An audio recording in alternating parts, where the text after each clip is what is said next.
నాగబాబు ముద్దుల కూతురు mega heroine నిహారికకు ఈ మధ్య మెగా ఫ్యామిలీ నుంచి హీరోగా ఎంట్రీ ఇచ్చిన సాయి ధరమ్ తేజ్ కు పెళ్లి జరగనుందనే వార్త గత కొన్ని రోజులుగా ఫేస్బుక్, వాట్సాప్, యూట్యూబ్లలో విపరీతంగా చక్కర్లు కొట్టిన విషయం తెలిసిందే.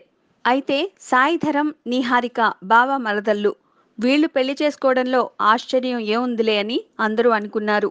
అంతేకాదు ఇరు కుటుంబాల వారు కూడా వీరి పెళ్లికి గ్రీన్ సిగ్నల్ ఇచ్చారనే ప్రచారం జోరుగా సాగింది.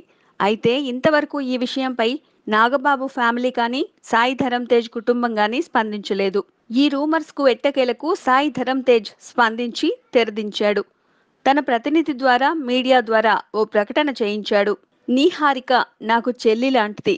మేమిద్దరం పెళ్లి చేసుకోబోతున్నామని వస్తున్న వార్తలన్నీ అవాస్తవం. కొన్ని మాధ్యమాల్లో ఈ విషయంపై వార్తలు రావడం బాధాకరం. తామిద్దరం చిన్ననాటి నుండి ఒకే కుటుంబంలో కలిసి పెరిగాం. మా కుటుంబ సభ్యులు కూడా అన్నా చెల్లెలుగానే భావిస్తారు. నీహారికకు సంబంధించి ఇలాంటి వార్తలు రావడం బాధాకరం.